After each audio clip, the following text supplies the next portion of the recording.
மிகவும் எதிர்பார்த்து கொண்டிருந்த தக்லை படத்தினுடைய ஃபர்ஸ்ட் டே ஃபர்ஸ்ட் ஷோ இங்கே தமிழ்நாட்டில் சென்னையில் 9 மணி காட்சி அப்படின்னு சில பேர்லாம் போய் இலங்கை துபாயெல்லாம் போய் படம் பார்த்துட்டு வந்திருக்காங்க. போயிட்டு ஓகே நமக்கு இங்கே தான் படம் பார்க்க முடியும். அதெல்லாம் தாண்டி இந்த படத்துக்கு வந்து பெரிய எதிர்பார்ப்புக்கான காரணம் என்னென்னா, இந்த படத்தினுடைய ஆரம்பத்தில் விட்ட ஒரு கிளிம்ஸ் வீடியோ. கமலஹாசன் வந்து ஒரு வித்தியாசமான கெட்டப்பில் 7ஆம் அறிவு சூர்யா மாதிரி கூட வச்சுக்கலாம். ஏதோ ஒரு கெட்டப்பில் வந்து அப்படி நின்று நான் காயல்பட்டினத்துக்காரன் அப்படின்னு சொன்ன ஒரு டயலாக் வந்து அதுலேருந்து நிறைய கதைகள்லாம் வந்து பேச ஆரம்பித்தாங்க. நாம் கூட பேசியிருந்தோம். வந்து அது யூகம் தான் வந்து. இதெல்லாம் மீறி 38 வருஷத்துக்கு பிறகு கமலஹாசன் மணிரத்னம் இணையக்கூடிய படம், இணைந்துள்ள படம் அப்படின்ற ஒரு விஷயம். இன்றைக்கி வந்து எவர்கிரீன் வந்து நாயகன் மாஸ்டர் பீஸ் சொல்லலாம்.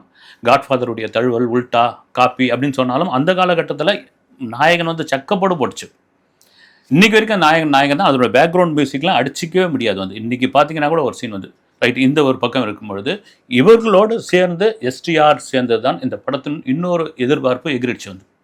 ஏன்னா சமீப காலமாக எஸ்டிஆர் இருக்காரா இல்லையா சினிமாவுக்குள்ளே, அப்புறம் அவர் என்ன கொடுத்தாரு, என்ன இட்டு கொடுத்தாரு, கடைசியாக நடித்த படம் என்ன, எஸ்டிஆர் 50 அல்லது 49, அப்புறம் கெட்டப்லாம் இது பண்ணார். ராஜ்கமல் பிக்ஸில் படம் பண்ணுறதா இருந்து ட்ராப் ஆகிடுச்சு. அவரை வெளியே அமிச்சிட்டாங்க. மார்ஷல் ஆர்ட்ஸ்லாம் போய் கற்றுக்கிட்டு வந்தார். எல்லாம் வீணாக போயிடுச்சு. அப்படிலாம் விமர்சனம் வந்த பிறகு வாங்க நீங்கள் இந்த படத்தில் நடிங்கன்னு சொன்னது. குறிப்பாக இந்த படத்திற்காக ப்ரொமோஷன் வந்து அமிஜகர்லேருந்து அமெரிக்கா வரைக்கும் அப்படி ஒரு ப்ரொமோஷன் வந்து கமலஹாசன் பண்ணார். வந்து ஊர் ஊராக நாடு நாடாக தெருவாக எங்கெல்லாம் ப்ரொமோஷன் பண்ணுவோம் அங்கெல்லாம் ப்ரொமோஷன். அந்த ப்ரொமோஷன் பண்ண இடங்கள் முழுக்க வந்து எஸ்டிஆரை முன்னிலைப்படுத்தி என் தம்பி இருக்கிறான், என் தம்பி இந்த படத்தில் ஒரு சம்பவம் பண்ணியிருக்கான், நீங்கள் பாருங்கள் அப்படின்னு சொன்னது. இன்னொரு விஷயம், பெரிய பாய், ஏன்னா தேட்டர்லேயே அப்படி பெரிய பாய்ன்னு கத்துறாங்க. வந்து சொல்லக்கூடாது, அவர் ஒன்றும் இல்லை, அது பெரிய பாய்னா என்னன்னு சொல்லியிருந்தார். ஒரு அன்பினால் சொல்கிறது தான். ஏஆர் ரகுமான் அவர் ஒரு பக்கம் உள்ள சேர்ந்தவொடனே இந்த கூட்டணி எந்த அளவுக்கு கலக்கி இருக்கும் அப்படின்ற எதிர்பார்ப்பு. இதெல்லாம் மீறி படத்துக்கு பெரிய மைலேஜாக பெரிய ப்ரொமோஷனாக அமைஞ்சது எதுனா சமீபத்தில் நடந்த இந்த விவகாரம். தமிழிலிருந்து பிறந்துதான் உங்கள் மொழி அப்படின்னு சிவராஜ்குமார் கிட்ட சொன்னது. கன்னடத்தில் பெரிய எதிர்ப்பு. கன்னடத்தில் படமே ரிலீஸ் ஆகலை. ஓகே, அவங்க அதை பற்றி கவலைப்படல. கர்நாடகாவில் இருக்கிற ஃபேன்ஸ், குறிப்பாக பெங்களூரில் இருக்கிற கமல் ஃபேன்ஸ் எல்லாம் வந்து ஒசூரில் வந்து படம் பார்த்துருக்காங்க. ஒசூர்லேயே ஏகப்பட்ட டிக்கெட் கிடைக்காமல் காத்திருந்துலாம் அடுத்த ஷோ பார்த்துருக்காங்க. சரி, படத்துடைய கதை என்னப்பா அப்படின்னா, ஒரு சூழ்நிலையில் சிம்பு ஒரு நிர்கதியாக இருக்கும் பொழுது கமலஹாசன் அவரை எடுத்து வளர்க்கிறார். அவரை வந்து ஒரு அண்ணனா, வளர்ப்பு அண்ணனா, வளர்ப்பு தந்தையா, எப்படி வேணாலும் வச்சுக்கலாம். வளர்ப்பு அண்ணன் தான் கூப்பிட்றாரு, இவர் தம்பின்றார். வந்து அப்படி வந்து தன்னுடைய ரைட் ஹேண்ட் மாதிரி வச்சிருக்கும் பொழுது அவருக்கு ஏறக்குறைய தன்னுடைய பாதி பவர்லாம் கொடுக்குறாரு. அது அந்த குடும்பத்துக்குள்ள, கமல் குடும்பத்துக்குள்ள ஒரு சலசலப்பை ஏற்படுத்துகிறது. என்னென்னா, இவருடைய இடம் எப்படி இவருக்கு ஒரு சின்ன பையன்கிட்ட கொடுக்கலாம் அப்படின்னு. நீங்கள் இந்த ட்ரெய்லரில் கூட ஒரு டைலாக் வந்திருக்கும். இங்கே நான் தான் சக்திவேல் ரங்கர் ஆயர் அப்படின்னு ஒரு அழுத்தமாக சொல்கிற சிம்புடைய அந்த வசனம் வந்து பெரிய ஹிட்டாச்சு. இது எந்த மாதிரியான ஒரு பிரச்சனையை உருவாக்குது, இது எங்கே போய் முடியுது, இதன் பிறகு என்ன ஆகிறது அப்படின்ட்டு நம்ம சொல்லிட்டோம்னா முழு கதையும் தெரிஞ்சு போய்டும். அப்புறம் போட்டு என்ன அடி நடிக்க ஆரம்பிச்சிடுவீங்க. இதுதான். இதெல்லாம் மீறி படத்திற்கான எதிர்பார்ப்பு கமல் சிம்பு. கமல் தான் விண்வெளி நாயகா அப்படின்னு, விண்வெளி நாயகனா அதில் வராரா அப்படின் பொழுது கமலுடைய இன்ட்ரோலாம் தேட்டர் பறக்குது, வந்து பறக்க ஆரம்பிக்குது. குறிப்பாக நிறைய ஆர்டிஸ்ட் இதுக்குள்ளே இருக்காங்க. நீங்கள் கமலில் தொடங்கி நாசர், ஜோஜி ஜார்ஜ், த்ரிஷா, அபிராமி, இப்படி சொல்லிக்கிட்டே போகலாம். அசோக் செல்வன், இன்னும் பட்ஸு, இப்படி இருக்காங்க. வந்து இவங்களுக்கான ஸ்க்ரீன் ஸ்பேஸ் இருக்கா அப்படின்னா அவங்களுக்கான அந்த கேரக்டருக்கு மிக தெளிவாக சரியாக அதில் வந்து உட்கார வச்சுருக்காரு. இதெல்லாம் தாண்டி சரிங்க, கமலஹாசன் படத்தில் அவர் தாங்க டாமினேட்டாக இருப்பார், அவர் வேறு யாரையும் வந்து உள்ளே விட மாட்டாருங்க. உள்ளே விட்டால் கூட வந்து தான் முன்னிலையாக இருப்பார். நெப்போலியன் ஒரு படத்தில் வசனம் பேசுவார். வந்து சாவு வீடாக இருந்தாலும் கல்யாண வீடாக இருந்தாலும் நான் தான் முதல்ல நிற்கணும் அப்படின்னு. அந்த மனப்பான்மை உள்ள ஒரு நபராச்சே. இதில் எப்படி சிம்புக்கெல்லாம் ஸ்பேஸ் கொடுத்துருக்காரு. அவர் ஏதாவது ஓவர் ஆக்டிங் பண்ணி போகிறார், ஓவர் கிளாப்ஸ் வாங்கிட்டு போகிறாருன்ட்டு அவர் ஏதாவது அமைக்கி வாசிருக்காரா. என் நண்பர் கூட சொன்னார், வந்து படம் போட்டு பார்த்துட்டு நிறைய வந்து எடிட்டிங்கில் கமலே உட்காந்து தூக்கியிருப்பாருங்கன்னு. அது பழைய கமலா என்னன்னு தெரியல. நிறைய இடங்களில் வந்து சிம்பு புகழ்ந்து பேசுறதுக்கான படம் பார்த்த பிறகு தான் தெரிஞ்சுது அவருக்கான இடத்தை கொடுத்துருக்கிறது. குறிப்பாக இது சொன்ன மாதிரி வந்து எனக்கு தெரிஞ்சு பார்த்தா சக்கச்சவந்த வானம் இருக்கு இல்லைங்களா, அதனுடைய பார்ட் 2 மாதிரி தான் எனக்கு தெரிஞ்சு. அதுதான் ஒரு கேங்ஸ்டர் மூவி தான். வந்து நீங்கள் கேங்ஸ்டர் மூவியில் ஒரு பெரிய கதையெல்லாம் வந்து கொண்டு வந்து நீங்கள் இதில் சேர்க்க வேண்டிய அவசியமே இல்லை. வந்து யூனிவர்சல் அப்படி தான். வந்து நீங்கள் கேங்ஸ்டர் மூவி எடுத்தாலும் அதனுடைய ஒன்லைன் அப்படி தான் இருக்கும். அந்த ஒன்லைன் என்னன்னு சொல்லிட்டு அதை தெரிஞ்சு போயிடும். அதுக்காக தான் திரும்ப அதுக்குள்ளே வரல. நான் அதை வச்சுக்கிட்டு ஸ்க்ரீன் பிளேயில் என்ன மேஜிக் பண்ணியிருக்காரு மணிரத்னம் அப்படின்னு தான் ஒரு பெரிய விஷயம். அவர் இன்னும் செக்கச்சவந்த வானத்திலிருந்து வெளியே வரலையா அப்படின்ற ஒரு டவுட்டும் இருக்குது. வந்து சரி, அவர் ஒரு ஸ்க்ரீன் பிளே இருந்தால் கூட கமலஹாசன்ற ஒரு மேஜிக் மேன் ஒருத்தருக்காரு. சினிமாவில் இவ்வளவு காலம் ஊர்னவர் ஒருத்தர் வந்து சினிமாவை கரைச்சி குடிச்சவர், ஹாலிவுட்டில் என்ன படங்கள் வருகிறது அப்படின்ட்டு விரல் நுழையில் வைத்திருக்கக்கூடிய ஒரு நபர் இப்போ கூட போய் 6 மாத கோர்ஸ் ஏஐ படிச்சுட்டு வந்திருக்காரு அப்படின்னு அவருடைய பங்களிப்பு இதில் எப்படி இருக்குது, அவருடைய பங்களிப்பும் இருக்குது.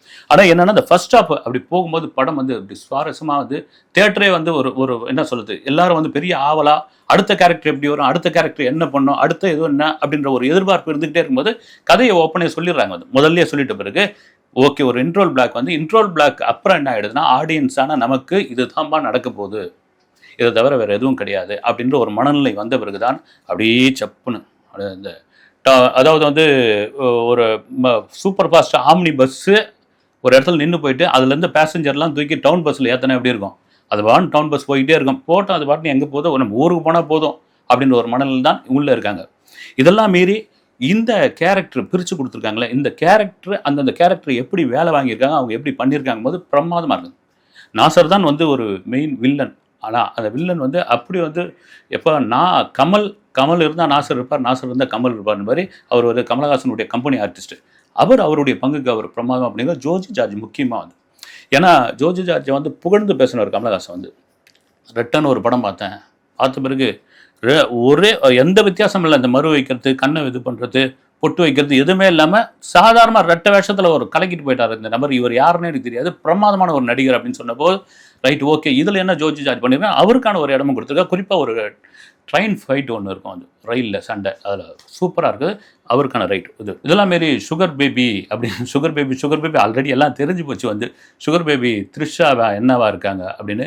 அபிராமி யார், அபிராமி வந்து கமலஹாசனுடைய மனைவி.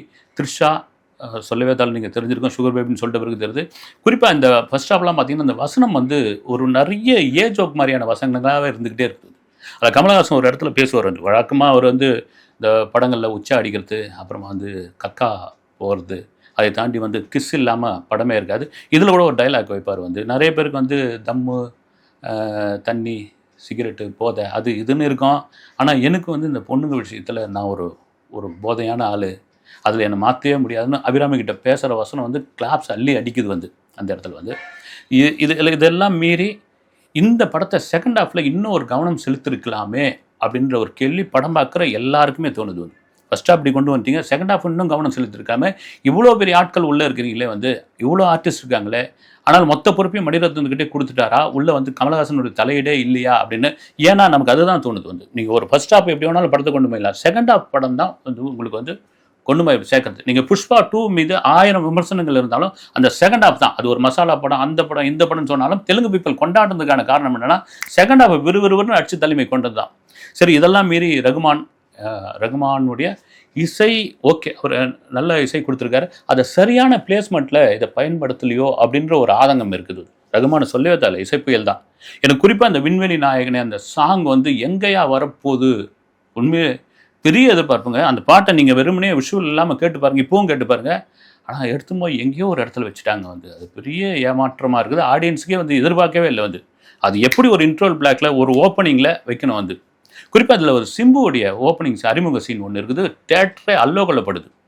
இப்போ இந்த ஆள் வந்து படமே இட்டு கொடுக்கலனாலும் இவ்வளோ பெரிய ஃபேன்ஸ் எங்கேருந்து வச்சுருக்காரு அப்படின்ற அளவுக்கு தான் விசில் சத்தம் பறக்குது. கமலுக்கு எந்த அளவுக்கு அதை தாண்டி ஒரு விசில் சத்தம் சிம்புக்கு இருக்குது.